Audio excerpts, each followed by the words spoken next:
Good morning, everyone. Welcome to this session of the National Conference of Volunteering. My name's Zach Reimers. I'm from Volunteering Queensland. How exciting is this, all coming together for the National Conference? It's great to see everyone here. We have a packed house and we have an online audience as well. Before we get too far into it, I'd just like to pay my respects to the traditional custodians of the land on which we're gathering today, the Ngunnawal people, and I pay my respects to elders past and present. And for those of you who are tuning in online, pay respects also to the lands from which you're gathering for this session today. So thank you so much for joining us. Today's session is innovations across the nation. We have a fantastic lineup of speakers. We're all sharing ideas earlier and we're already getting carried away with our own Q&A, talking about the different innovations that we have going on. And it's so exciting to hear about these different things happening in the volunteering space, because it is a space where we need innovation, but we also constantly have innovation that's happening. And it's excellent to recognize and share our learnings of all the different things that are happening across the whole volunteering landscape.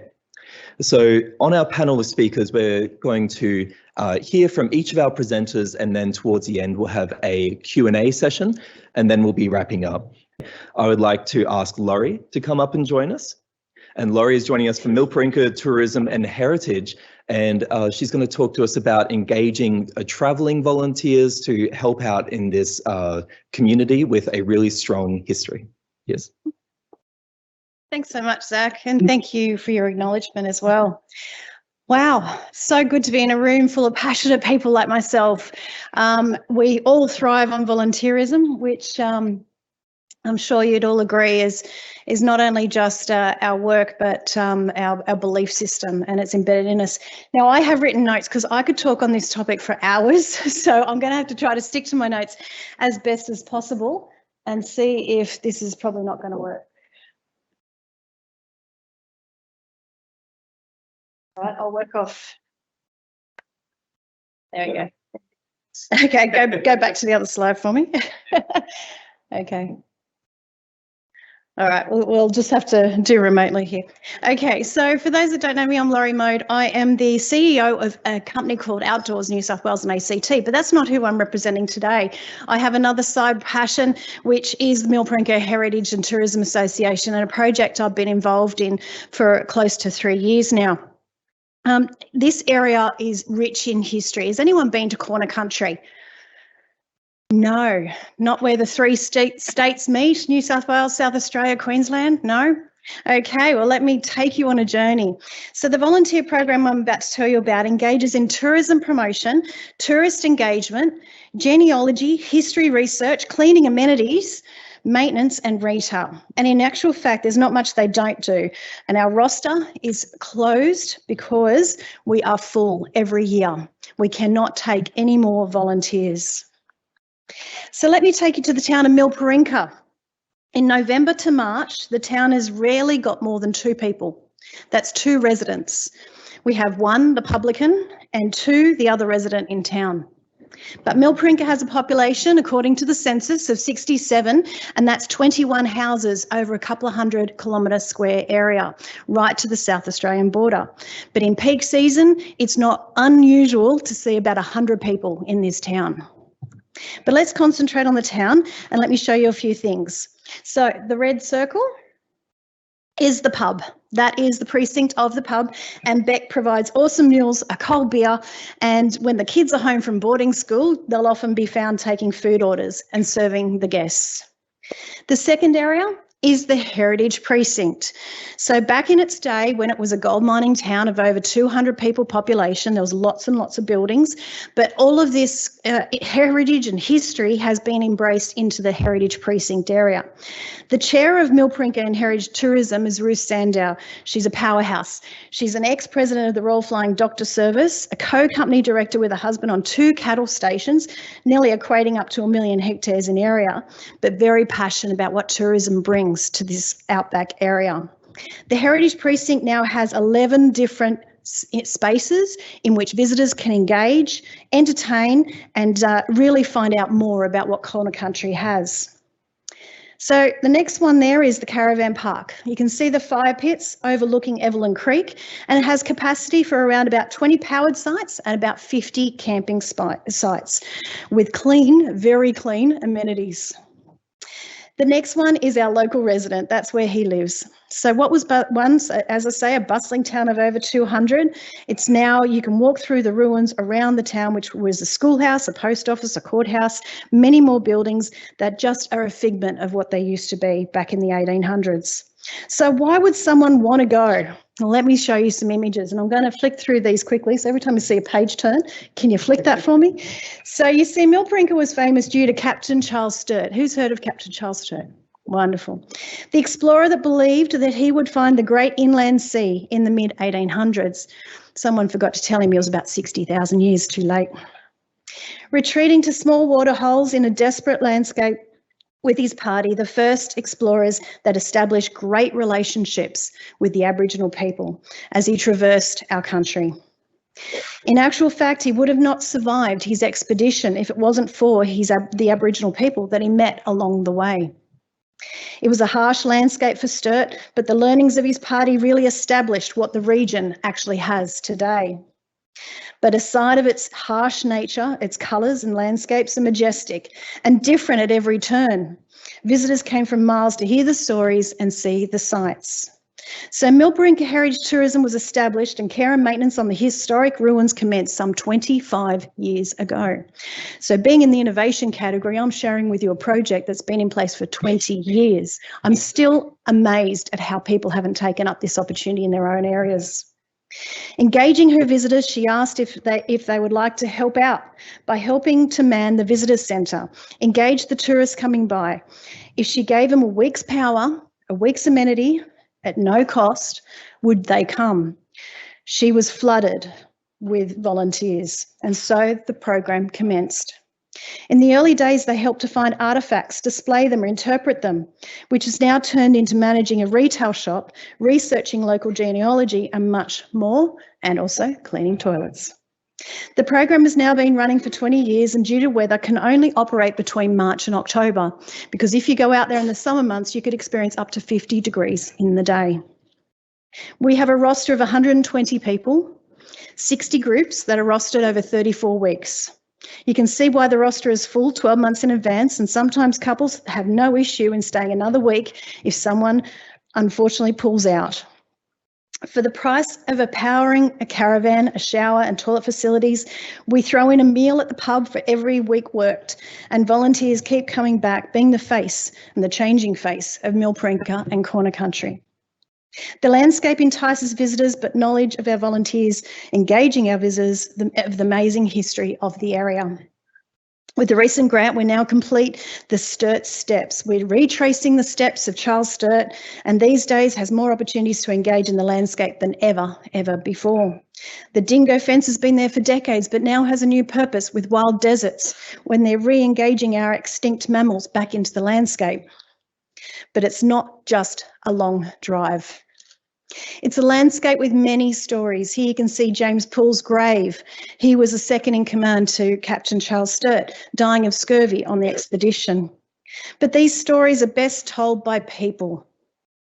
With the support of the new interpretation areas in Millbrinker that we have created, or along the journey that is Sturt's Steps, there are items that are part of the must-see, and the volunteers help to guide the visitors so they don't miss anything. But the beauty of this program is the volunteers. They don't just promote the region for the week they volunteer, they're ambassadors for 52 other weeks of the year, or 51 other weeks of the year. They have been the instigator of the success of social media attention that we have gained. Visiting Corner Country New South Wales Facebook page has now over 25,000 engaged followers. Not bad for a population of 300. And have I mentioned the sunsets? This is where the outback really shines and brings people from right around the whole of Australia and overseas, with the night sky being the real attraction to the region. You can see more stars in the outback than anywhere else in the world. Now with a nighttime astronomy park in Milprinka, our volunteers are now equipped with the stories to engage visitors when they look at the stars and interpret our dark sky emu. And they love to greet you when you arrive. 60 families, 35 weeks per year. The roster fills 12 months out, and some volunteers have been with us for 20 years. I'll show you a quick video.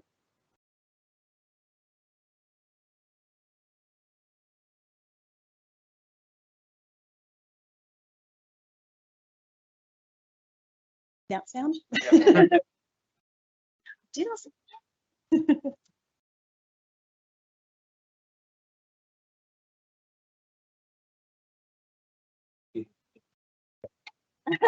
I'd sing, but no, it's not my strength. Oh, this is when we opened one of them. Governor General came down to open it for us. Development in the making. You can see there the old post office that we put a roof on to protect it and keep it enhanced so the stories would continue. That's the Heritage Precinct that's happening. Evelyn Creek.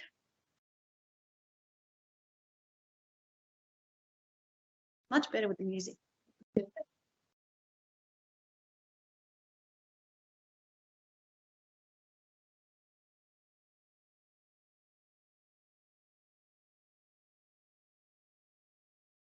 Right there in front is where the astronomy park's going. So there's absolutely no light in its area. So you can see the maximum amount of stars.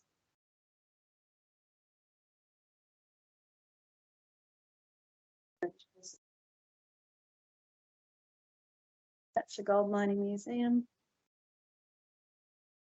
And now we're starting to see school groups come in from Broken Hill, Queensland. Go. And that's me.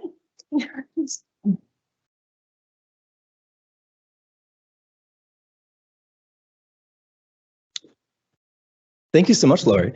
I'm not sure who among us here are managers of volunteers, but for those who are or have been, you can imagine the appeal of having a roster booked out so far in advance. That's got to be a sign of value in and of itself, right? That's one of the strongest. We have been lucky enough to have more people join us in the session. So for those of us in the room, I was wondering if we could maybe make some more, might have to shuffle along a little bit just to make sure everyone has a seat and is comfortable and is engaged. And obviously, if you want the version of the video that Laurie showed, but with music, I'll have to encourage you to look up the site yourself and find out more about it and maybe even go there and join them as a volunteer if you're traveling.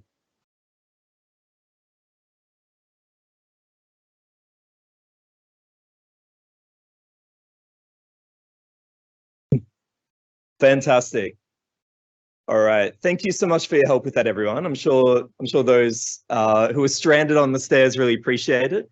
It's a great sign when your venue is beyond packed. So next we have Peter from Puffing Billy Railway. So on this theme of innovations across the nation, Peter's going to be talking to us about getting through, kind of engaging throughout the COVID lockdown period and also engaging a more diverse set of volunteers to engage in their volunteer team. So thank you so much, Peter. Will I use the clicker? Great, thanks everyone.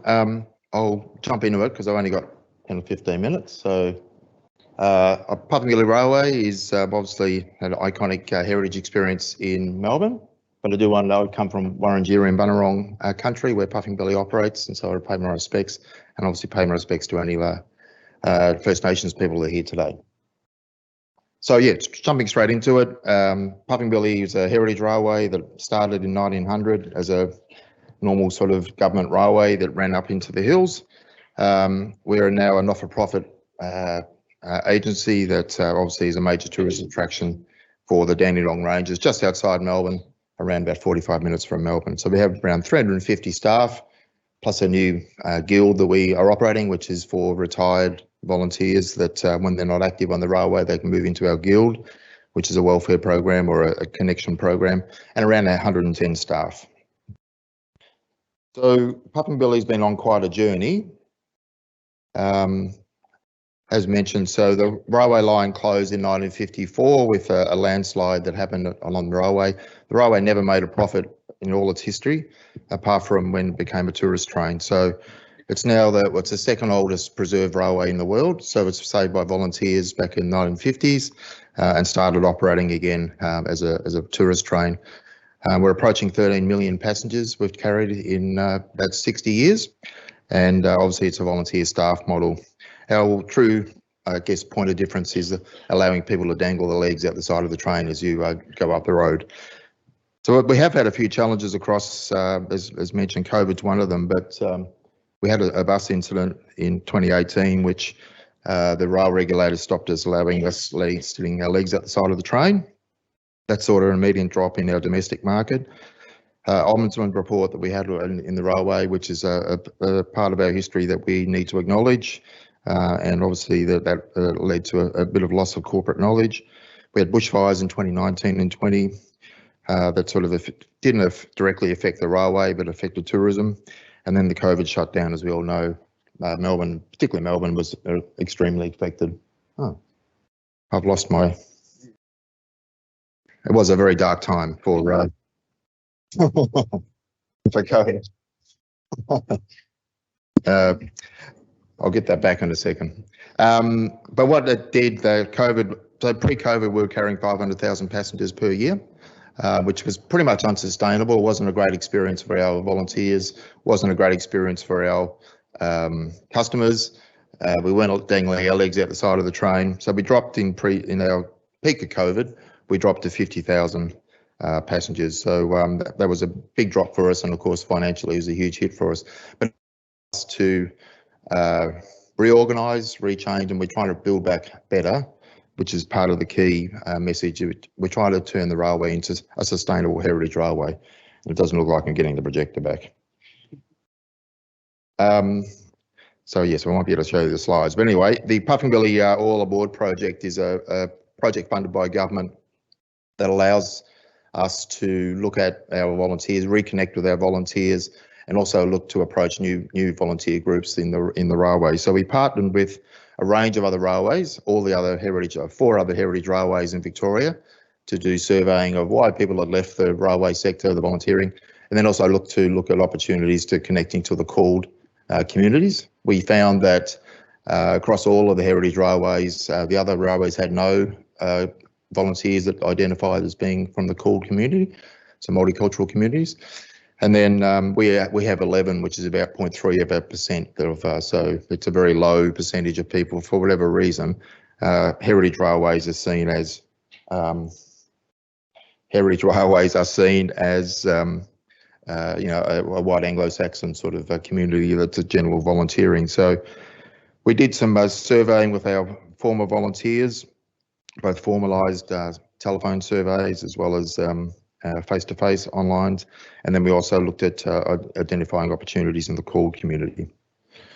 You should be seeing a video right now of some of the videos that was happening, so I won't explain what it was, but we reconnected with our volunteers. So 65% of those had lost. We've dropped our volunteers, about 120 volunteers have left Puffing Billy over that time. You're all volunteer managers, you know that connection, particularly around in Victoria where we weren't allowed to bring volunteers into the organisation. A lot of our volunteers were older, so they had a higher risk rating essentially for COVID issues. So whilst we were allowed to bring some of our staff back, the volunteers weren't able to, particularly the older volunteers weren't able to come back. And many found that very confronting, sometimes blaming us, but ultimately they couldn't come back in because our volunteer base, some of them have been volunteering for the whole 60 years of the railway's operation. So there's a high sense of commitment to the railway. Those who had left, 65% were willing to look at re-engaging with Puffing Billy and other railways. 25% were unsure, and about 10% said they just don't want to re-engage, and that's a whole range of reasons why. Nope, not getting that projector back. Okay, so ultimately the reasons why people didn't want to re-engage is 30% are still COVID cautious. So many of our roles are very public facing. You're in the carriages with the customers, international guests. Pre-COVID, we were about 70% international guests, about 30% domestic. Now it's flipped the other way. It's about 20% international and about 80% domestic, mainly because obviously the domestic market hasn't been around for some time. But they also are unhappy with the compliance burden. So we have a high level of compliance to volunteer on the railway. So because we're doing 500,000 passengers, there's a high level of regulations in the rail industry. So we have to do health checks, arrange a whole other normal sort of police checks we have to do. But basically there's a high burden of compliance, which also turns some people off from coming back online. As I mentioned before, we have around 11 called volunteers, but we found in our local community, there's around, in the shires around us, there was 25% of our population in that sort of called community. So we're really missing out on the opportunity to try and how we attract those people to volunteer at Puffing Billy. So the motivation upon those called volunteers are very similar. They want to get back to their community, they've got an interest in trains, or they just want to get back to and having a role in welcoming people to their local area.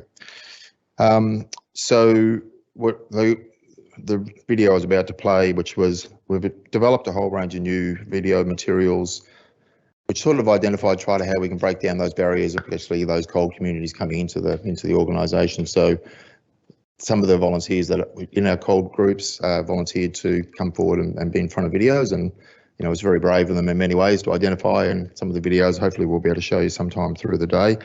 But it's really trying to make sure that we're breaking down those language barriers to show visually that our imagery is not just about, and no offence to any old men in here, but any old men with beards like me, that we don't, we really update our imagery and our promotion of what a volunteer at Puffing Billy actually means. So we obviously did a lot of work to look at our website pages and the way we connect to these cool communities. Our website's been updated with a lot more imagery rather than heavy words. So we've obviously, one of the issues around CALD is English is not their first language at home. So we use a lot more images of what a role of Puffing Billy is, and then also how they need to train to get to those roles. So there's a pathway that is very clear that allows people to work their way to being, everyone wants to be a STEM train driver, but there's lots of other cool things that you can do at Puffing Billy rather than just driving the train.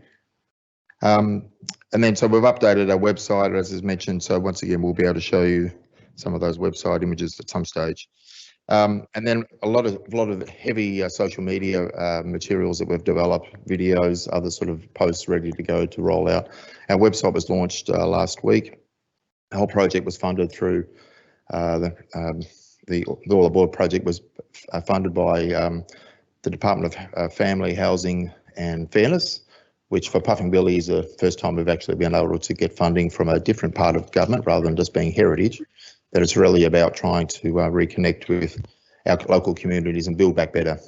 And as I say, the key for us is to make sure that instead of aiming to go back to 500,000 passengers, that we actually aim to actually make a better experience for our volunteers, right? That's our primary aim. Rather than, we obviously like 500,000 passengers because it's quite financially viable, but we have changed the way we operate so we can now earn just as much money with 300,000 passengers, have a better experience for all our customers, have a better experience for our volunteers and staff, and still return the financial returns we need to keep on investing in the railway. And the good thing about it as well, of course, you can now dangle your legs outside the side of the train. It took a little while to convince the rail regulators that dangling your legs out the side of a train is safe, but rail regulators are not very fun people. But ultimately, we did get that through, and it's been through the work of our volunteers and staff to get that back, which is a really key part of the experience of Puffing Billy. So I'm sorry you couldn't see all the videos. Go to the website. There's a really great Puffing Billy volunteers website. I'm sure you've all got a phone and look at some of the materials. So hopefully I'll scratch through okay.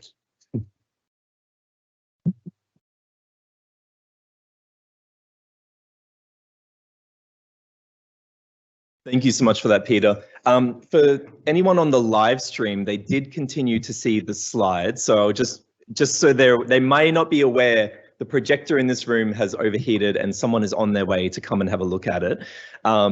So thank you so much for pushing through. And yet again, it's early days in the conference, another reason for you to make sure you grab Peter's ear, have a chat, say, hey, I was in that session, show me those videos, and get a conversation going. Okay, so next up we're going to have Jane. So Jane is joining us from Salvation Army, and Jane is going to be talking about the role of their volunteer engagement within the context of the circular economy and our impact. Thank you. Hey, have we got slides? Not sure. Okay. For the live stream. Hi, everybody. I'm very excited to be here, and hello to the team up there. I've got a few people from the Salvation Army here. So raise your hand. So if you've got any questions at the end, go to them, not to me. But yes, and thank you for the lady. Who was the lady that pointed out my outfit today? Yeah, no, she's not here. She said she was going to come. Oh, there. Oh, yeah, there you are. Yeah, oh, thank you. Yes, this is a full Salvos Stores outfit.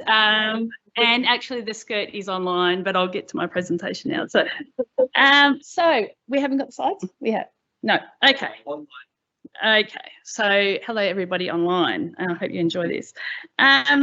We are Australia's largest charitable retailer of pre-loved goods. And we're much more than a retailer. In fact, we see our people as change makers, and we see our organisation as change makers. And we support those that are most vulnerable. And in fact, all the surplus that we make in our stores goes to supporting our mission and those that are most vulnerable.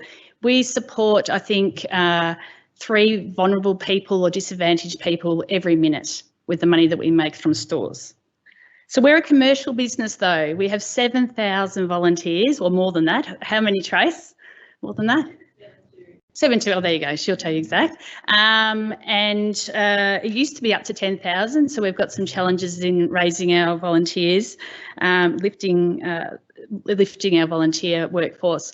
We've got about 2,000 employees as well across Australia, 366 stores currently nationally, and 24 distribution centres. And we're looking at growing. So it looks like we'll have around mid 400 stores by the next kind of 3 years. So we've got some opportunities for volunteering with us across our new stores as well.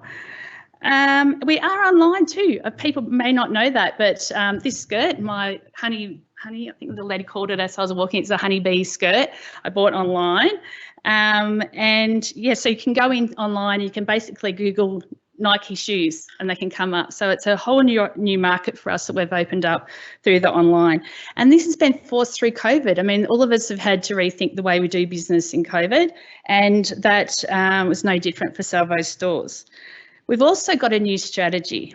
So through COVID, we have come up with a new purpose for Salvos Stores, and every word is very deliberate. So I'm going to read it really slowly. We create change for tomorrow by inspiring others to embrace circularity for people and the planet. Circularity is where we've got the most potential.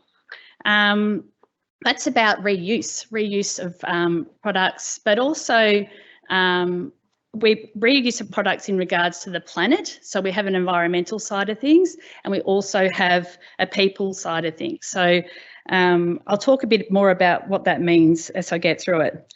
But what I was thinking about today before I was presenting here, I was thinking it is about what Peter was saying. It's about motivations. So for us, it's really tapping into the motivations of our volunteers, probably like you. Why do they want to come and volunteer with you? Big challenges. But for us, it's really aligning the motivations to our new strategy. So first of all, I was going to talk about the circularity. I haven't got my slides, but hopefully those online are enjoying them. There's basically 3 pictures of bins, right, around the circularity of the environment. So you can see 3 pictures of bins. One is that it's a linear economy where everything just goes straight in the bin. I don't know about you, but at home I still get confused with all the bins, what you put in the bin. Well, there's no difference with the circular economy. So one is that with a linear economy, everything goes in the bin. Recycling, we've got this swirled picture and then it goes in the bin. But with the circular economy, it's circular. We don't go in the bin. We reuse it. And when I think about Salvos Stores, I think about someone I met in Tasmania who was saying, is that me? I sit there and I pick all the buttons off all the clothes so that we can resell the buttons for other purposes for people.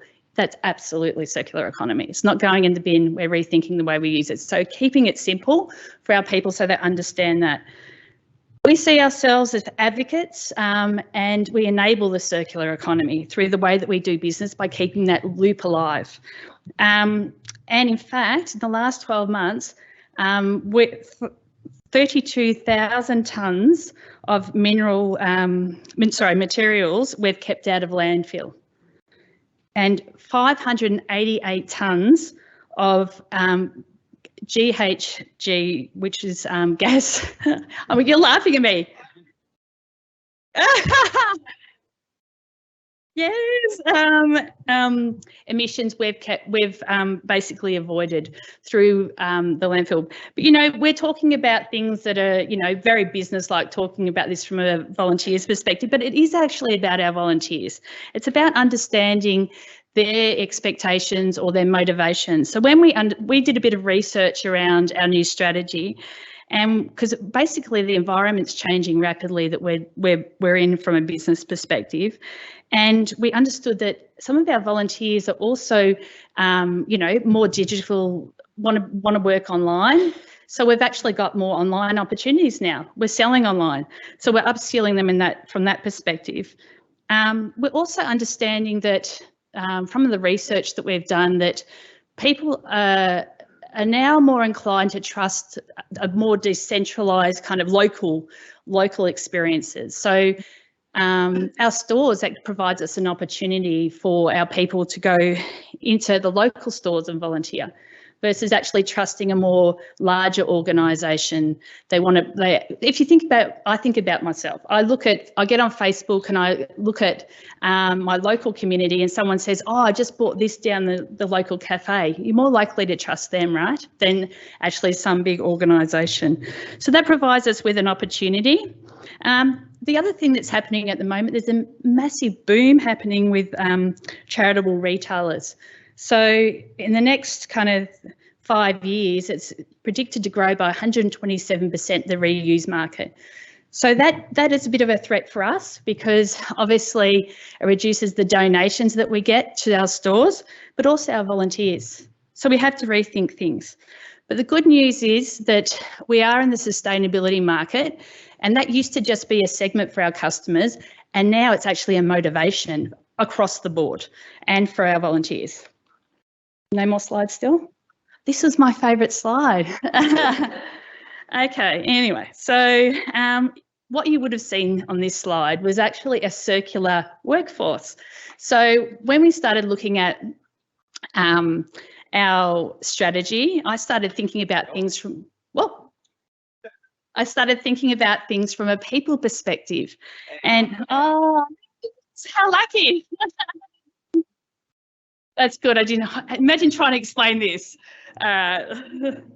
Okay, so what this shows you here is that I was thinking about the motivations, like I was saying, our customers, our donors. They are actually, when I talk about donors, it's not, we're talking about people that donate goods to the Salvation Army and stores. So what we found with our bit of research when we're talking about our strategy is 46% of our volunteers come from our customer base and donations. So we just need to understand our customers' needs and our motivations. And then from that, I worked out that 31% of our employees come from our volunteer base. So it's all right in front of us. And then our senior leaders, 50% of our employees become senior leaders. Huge opportunity for us just to understand a bit more about our workforce. It was already happening organically. Now we just need to be a bit more deliberate because that's what's happened past COVID. We need to think more about what we're doing and be more focused in what we're doing. So like I said, our people are change makers. We see them as change makers. So every position and every person has the ability to have an impact. Yep, oh, whoops. Has the ability to have an impact on the environment and people. Okay, next slide. So I was going to share a bit of a story. So, and I promise it won't take more than 2 minutes. So basically, we see our volunteer opportunity as also being circular. So this is a volunteer, her name's Amanda, and well, she was a volunteer, I should say. She's now one of our senior leaders. She joined after she lost her mother and lost her job on the same day. And she got lost. She went on a downhill spiral. Her health declined, her mental health declined, and she decided at the end of the year, I'm just going to go and volunteer and start again. And she started volunteering with us in stores. Soon she was promoted into a leadership role. And now, guess what? It's circular. She now recruits volunteers. She understands them. She understands their experience and what they go through. So we're transforming lives. And so we're also improving the community in doing that. So once you understand the data, the experience, the strategy, you see the opportunities. This is the same for Ben. Ben actually started volunteering with us after he finished school. He was unsure what he wanted to do. His parents were worried. His mum put him down and said, you're going to be volunteering at Salvos. He started volunteering with us and he got a permanent job actually working for another retailer, which is all fine because we have nearly 800 people that come and volunteer with us. We upskill them in something and then they go and work somewhere else. That's a win, right? And I think, yeah, he valued that experience, and actually the experience he got was on the online. So he actually learned e-commerce and then suddenly got a job elsewhere. So just nearly ending here, that basically this is how we see the volunteer experience. It's circular. It's about continuous improvement. So it's being informed, having the right data, understanding that our volunteers are linked to our customers and our donors. It's also about recognising our volunteers. We're all good at that, but it's got something we've got to completely focus on internally and externally. We have fantastic morning teas that you don't want to miss within our stores. It's about segmenting. So when I'm talking about segmenting, it's about understanding the impact that our volunteers want to have and allowing them to have that, whether it's for the environment or it's for others. And it's also about having an integrated approach. So why I say integrated, it's because our volunteers are just part of our workforce, not having them separate.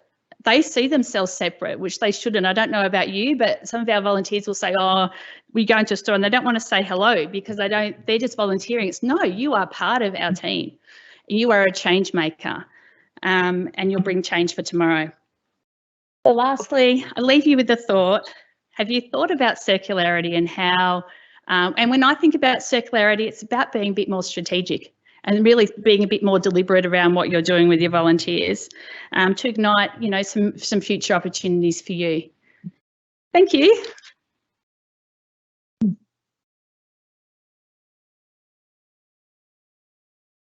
Fantastic. Thank you so much, Shane. I like the bit about continuous improvement. Sometimes your projector goes off and then you continuously improve and then the projector comes back on, which is excellent.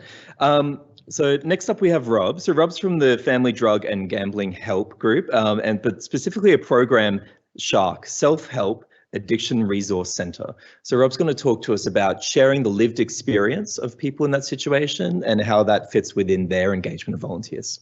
Thank you, Rob. Good morning, everyone. Last cab off the rank. I'd just like to acknowledge the traditional owners in the land in which we're meeting this morning as well. And I'm from Melbourne, near Caulfield. So pay my respects also to the peoples of the Bunurong people of the Kulin Nation. Also like to pay my respects to people with lived and living experience of the impact of harm from gambling, drugs and alcohol. And that may be people amongst yourselves now, but also those communities across Australia who are affected. Okay.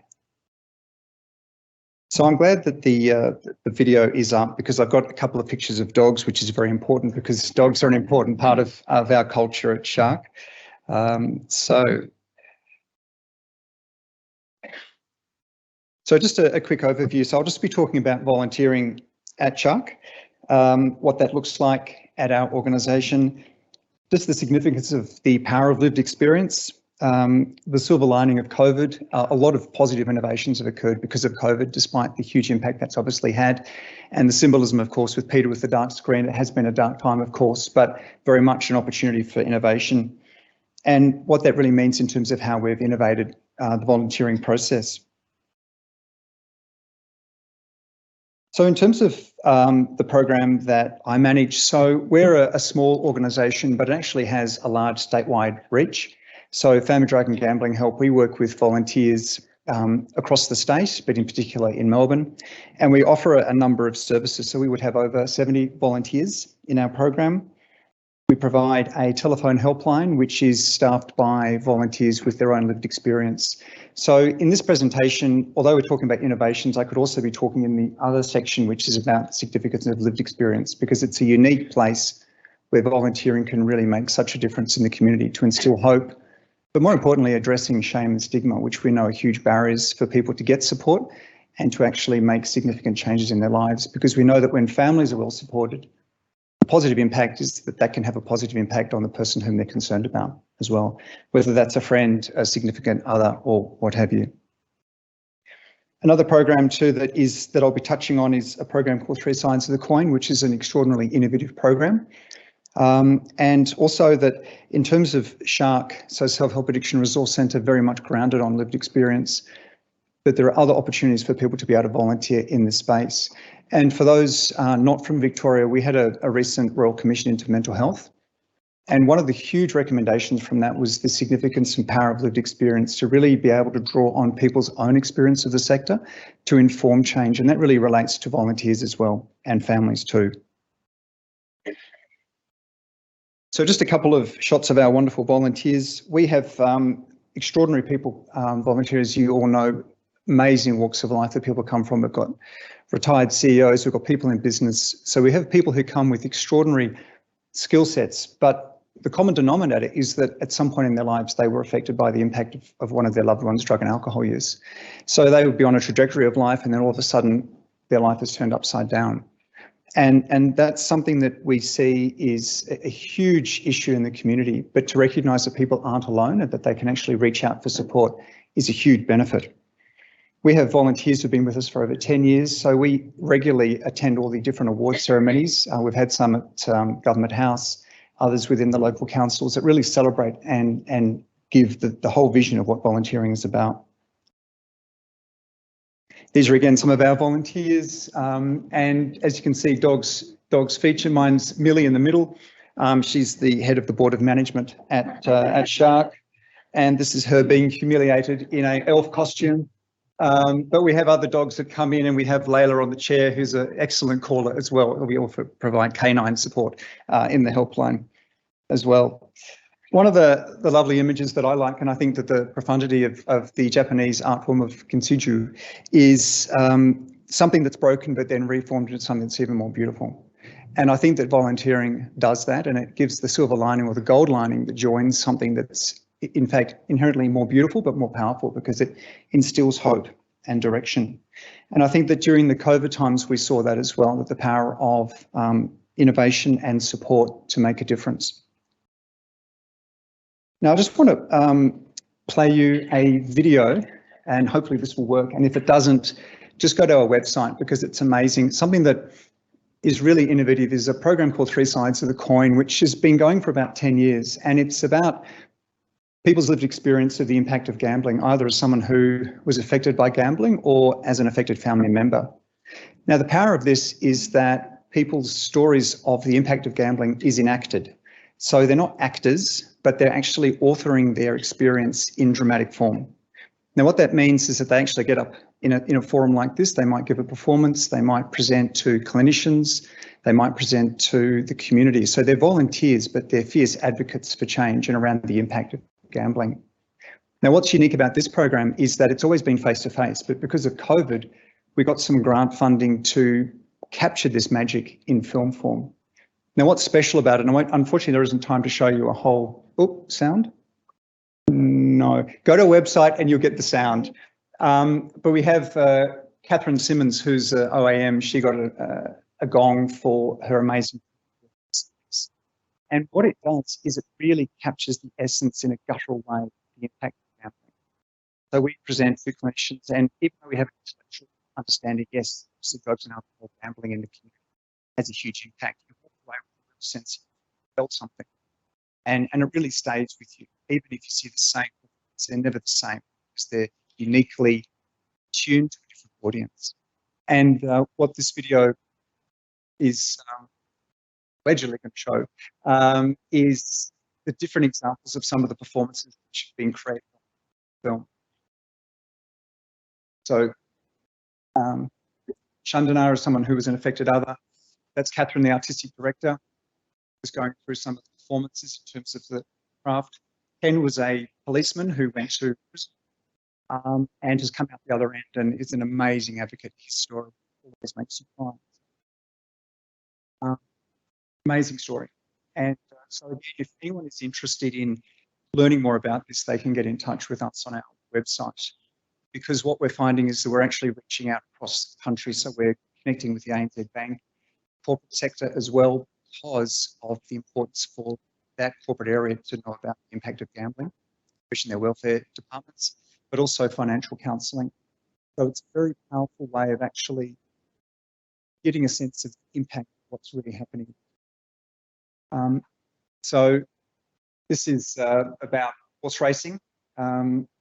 He was a jockey and went through that whole world of gambling as well. This cyclic world of pokies and it overlay with alcohol. So again, we know with gambling, there's a huge overlay between alcohol and drugs and gambling behaviours as well. The pity you can't say, if you go to a website, you'll be able to click it.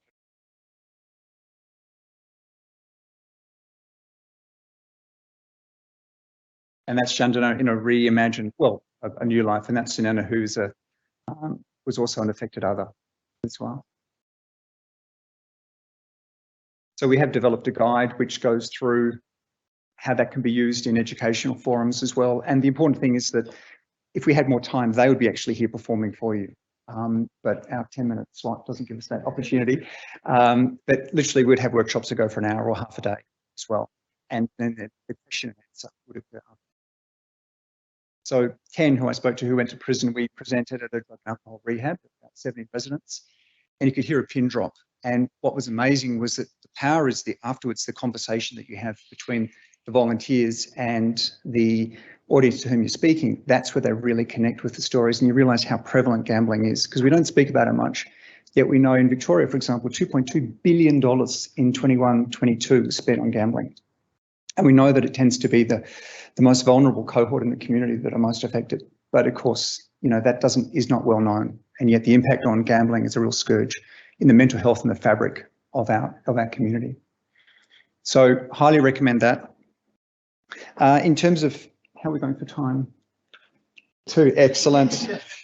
I could talk as we all can, very passionate about what we do. So the helpline, just to talk a little bit more about that. So that's based at our site in Grange Road in Carnegie, just near Caulfield in Melbourne. And we have over 35 volunteers, and that's a 12-month commitment. So this is a very nuanced, specific type of volunteering. It's not something you can just turn up and just do for 1 or 2 shifts. You're trained, and then there's a 12-month commitment to be a part of that.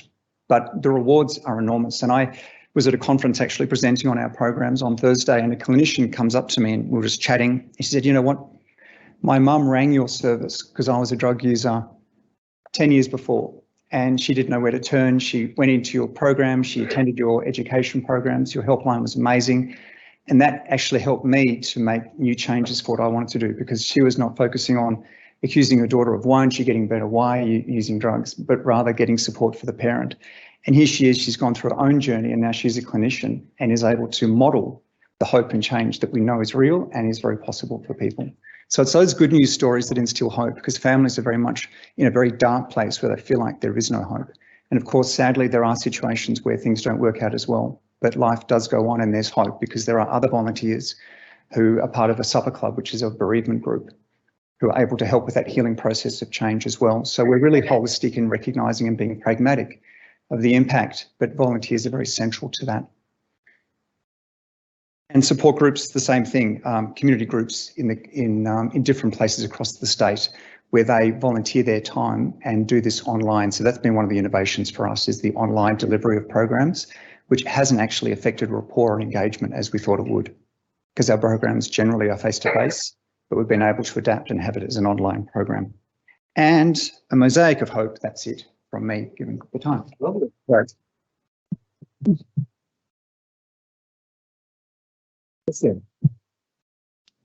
Thank you so much for that, Rob. And as we all know, one of the most important themes within volunteering itself is the reciprocal connection between people and gaining experience and sharing experience. I'd like to invite all of our speakers to come join us on the floor. And in the room, please think if you have a question. Jack will be roaming with the microphone, so make yourself known, put your hand up. We're going to go for a little bit of Q&A before morning tea. And with your questions, just maybe say your name, where you're from, to provide a little bit of context at the beginning, but otherwise just try and keep them concise, stick to one of the themes. And if you have someone particular in mind for the question, please let that be known as well, and others may join in if it's relevant to them. Thank you. Well, I have some for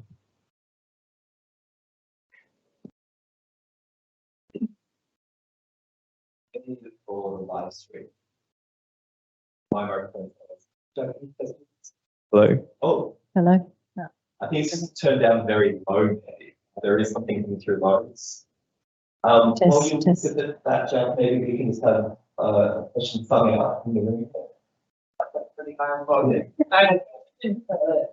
Peter, I was interested in, sorry, I'm Mel, I'm from Volunteer Resource Centre in Abbott. Just interested in your piece around why people haven't re-engaged in volunteering, and you talked about sort of the protocol, you know, that railways put in place.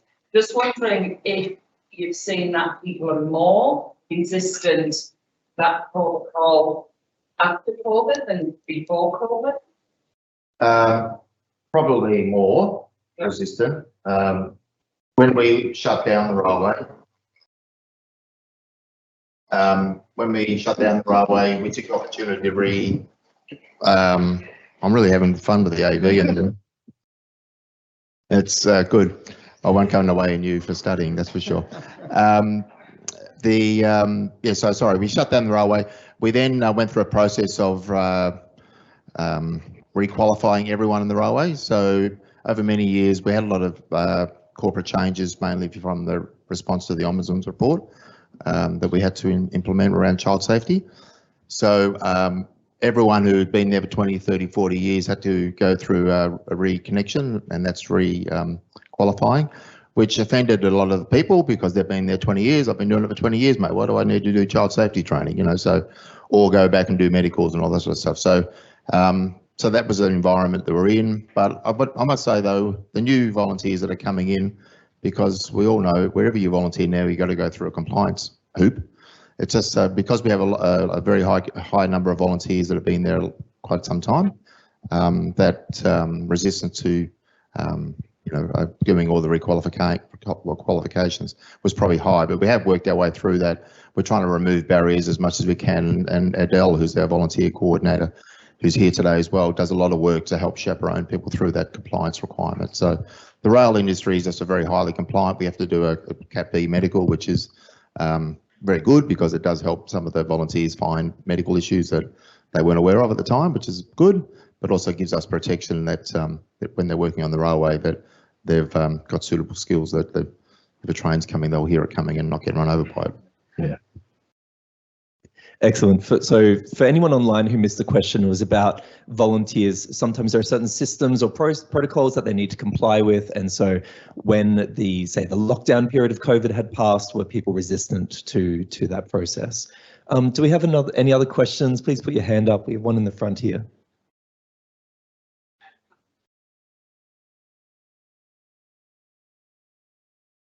Good question.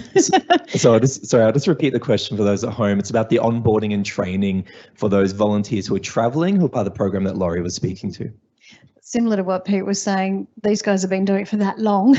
There's a lot that don't need any training anymore, and they actually instigate a lot of the training themselves. So they actually are helping others come on board by the experience that they've had. So it's actually empowering them to develop a lot of the training materials, other than the safety things, which obviously has got to come from us.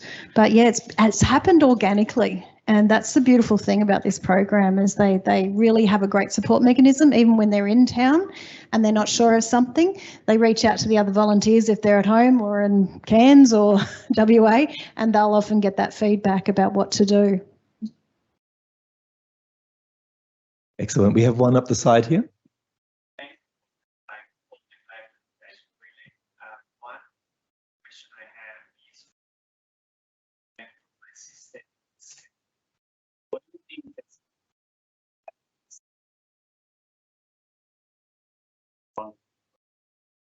So the question was, what are good things state governments can do to partner with the programs like those that have been described today? Would anyone like to go first? Yeah, Laurie, go ahead. The area I spoke about is called unincorporated area. I don't know if anyone knows what that is. You have no councils. So it's actually governed, the whole region is governed by volunteers. So Tibbetburra Village Community is 8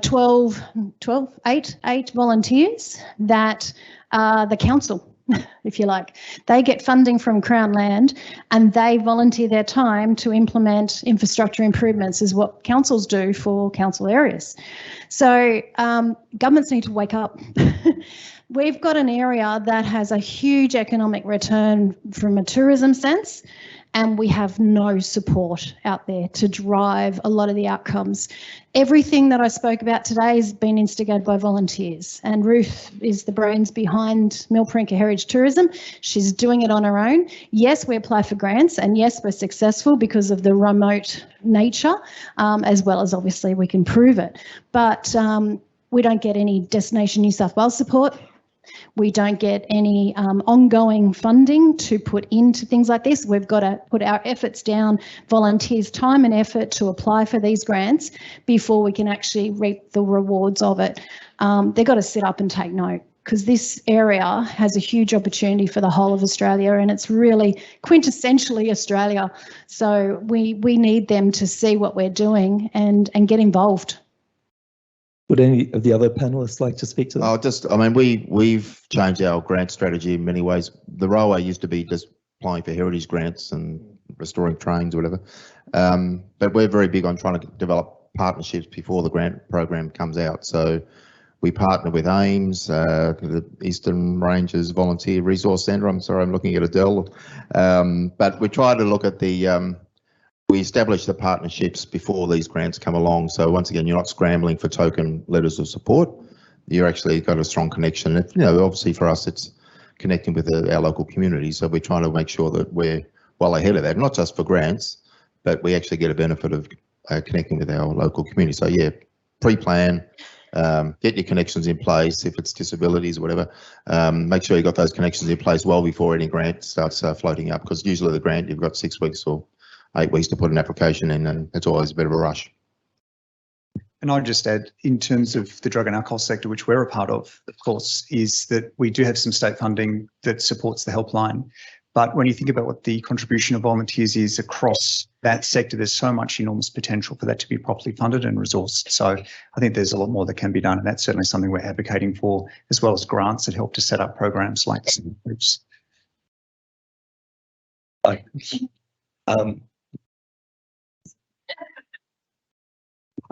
And just before our next question, on that topic, people love to talk about volunteering and people love to talk about community-led initiatives. So I encourage you, the next time you see something being described as community-led, think requires volunteers, requires a volunteer commitment. And we know especially in the last few years, what a disruptive time it's been, that's not something that can be taken for granted necessarily, that we're going to have that consistent cohort without the types of innovations that I'm sure you have within your groups and the types that we've heard today. So thank you for those comments. Do we have another question? There's one up here and then we'll go to the back.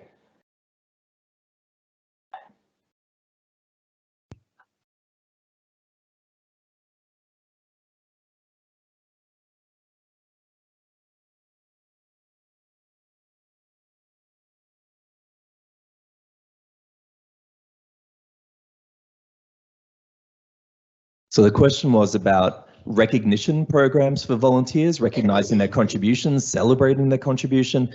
What programs do we have in place?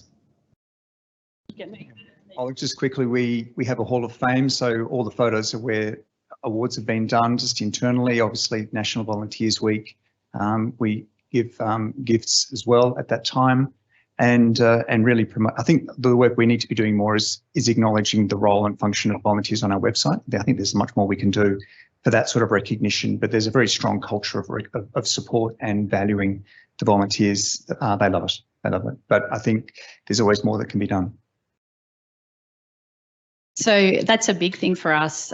We have a dedicated person that actually looks after that for us, but we have morning teas, which celebrate like up to 20 years service for us volunteering within stores. The store actually, everything stops just to celebrate that volunteer.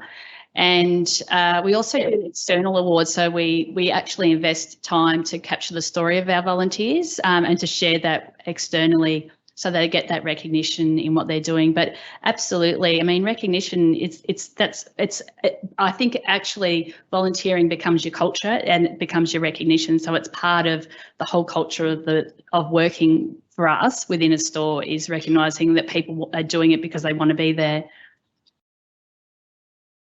Yeah, we've got all the sort of traditional length of service awards and other things. I guess as managers of volunteers, I try and attend as many funerals as I can. I know it seems that's probably post recognition, but I was at a funeral last Wednesday and the casket was going out and they had the sound of Puffing Billy taking the casket out. So, you know, the length of commitment that we have from our volunteers, and there was about 15 other volunteers there as well. And I guess as leaders, it's not just filling shifts and selling ice creams. It's a lifestyle that a lot of these people adopt. So once again, I think it's sort of a intrinsic way of just making sure that you're recognising. I send birthday cards as many as I can to.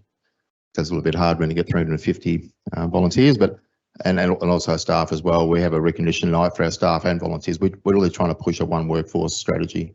So obviously, organisation started as a volunteer organisation. Staff are taking on more of the roles as the railway gets bigger, but we still have a one team mentality. Our recognition's around succeeding, continually succeeding, and really showing them that everything that they've put into Milprinka and the region continues to flourish, and we keep celebrating that with them. And we find that that's the best recognition they can have. They endorse it. As I said before, they're ambassadors themselves of the whole region. So they just love the fact that we shared their photos and we can certainly celebrate the successes with them. I want to also put in a plug for National Volunteer Week for anyone who's unaware, which is in May, International Volunteer Day in December, and we heard reference to recognition in many forms, how you approach your volunteer engagement, as well as internal and external sort of awards. And on that last note, there are likely volunteer awards in your region, in your state and territory, often gathered around the May or December. So if you haven't yet, I encourage you to put your backing behind some of your volunteers and nominate them for one of those awards. Even if they don't make it across the line, it's a really, really special moment for them. So we have a question at the back here. Yeah, could you please sing out your question?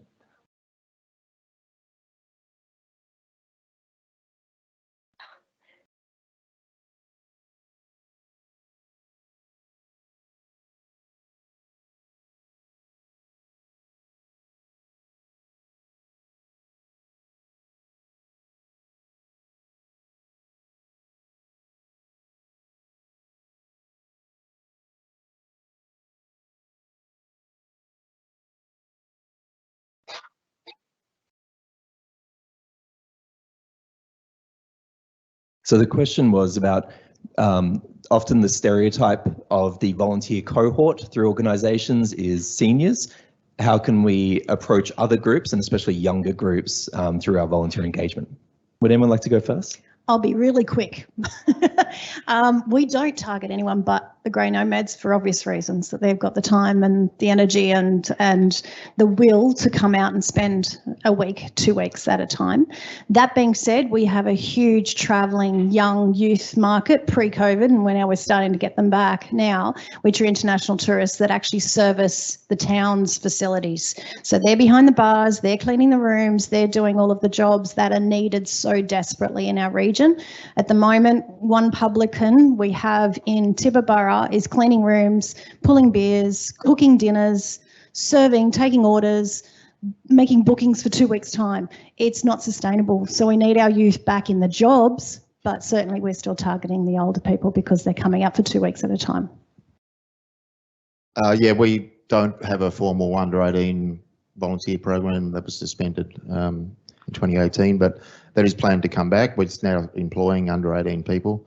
But yeah, there's definitely train enthusiasts or people who are fascinated by trains that we see. But we're also getting a lot of, we're doing a lot of new special events at Puffing Billy. So we're trying to get people to come, not the 3 stages of life. You know, we used to come to Puffing Billy when you're a kid, when you're a parent, when you're a grandparent. Our special event program is about trying to get people to come back to the railway more regularly. And we are seeing those volunteers coming through from the local community that aren't train enthusiasts, but just want to be around something that's an exciting place to be. So creating excitement does attract volunteers, and particularly younger ones. We are going to be starting our under 18 volunteer program sometime this year.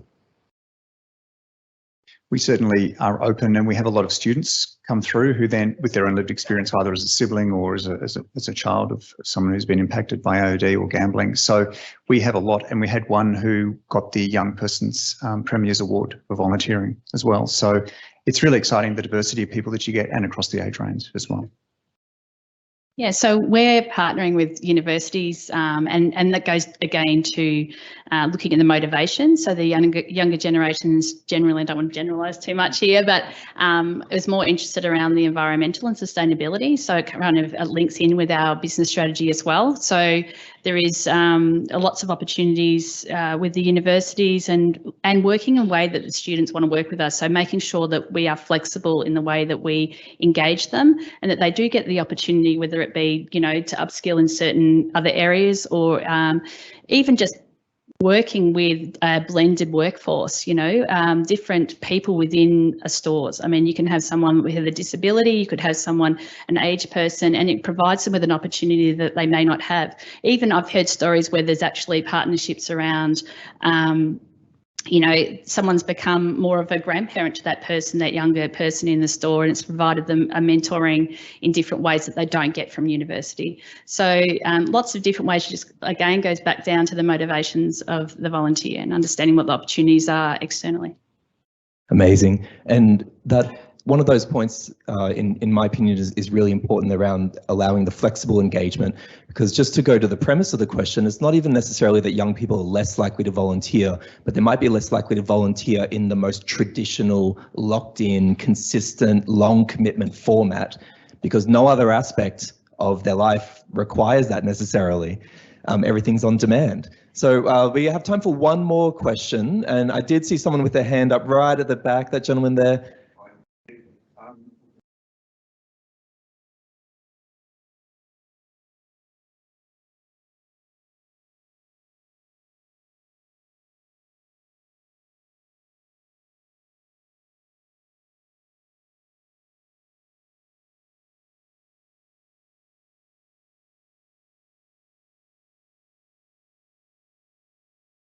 So that question was about specifically engaging people from refugee, asylum seeker backgrounds.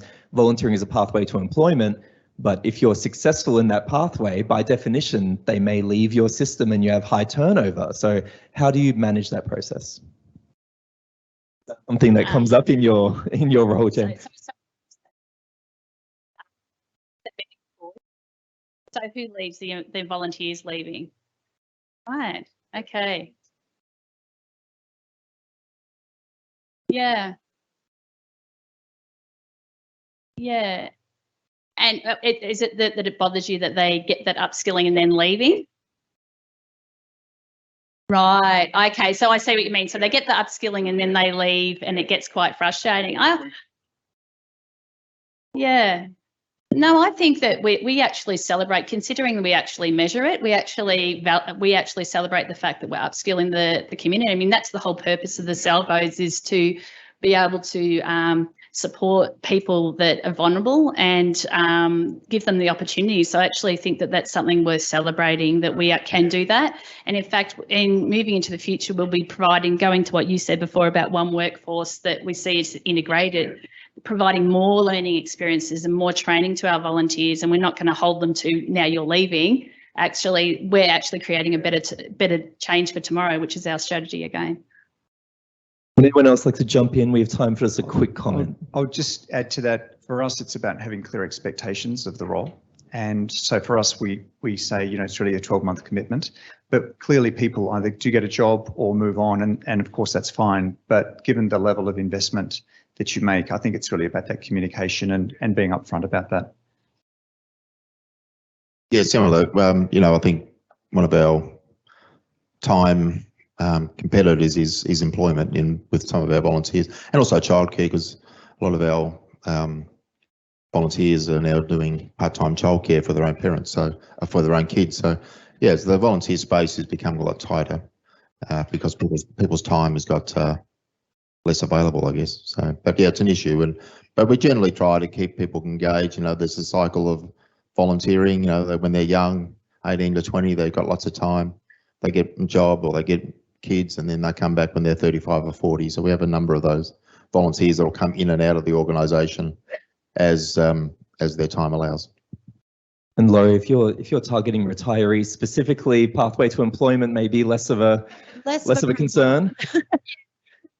Just reflect on other roles that I hold. As you know, I'm not sitting here in my day job, but just reflecting on that, understanding more about your volunteers is really, really important. I think it was Pete that was saying about knowing your volunteers, and I think even Rob reiterated it. The more you understand about them, the more you can touch on things that are of an interest for them ongoing. And how do you tap into that, and what can you frame around that? You might change your product, you might change your offering, but just trying to understand what makes your volunteers tick is so important. And we're lucky, we've stumbled across something that's been, going for 20 years because they love history, they love telling stories, they have the time, they have the love of the area. But it goes with anything. If you can find that need to do something and hit on that, you can keep them engaged. If it's not for a volunteer of 20 hours, it's a volunteer of 2 hours or a volunteer of 1 hour a month, whatever it is. Just find that little trigger and keep that, because then they become advocates and training others as well. Excellent. What a great point to end on. So could you join us just in thanking our speakers one more time?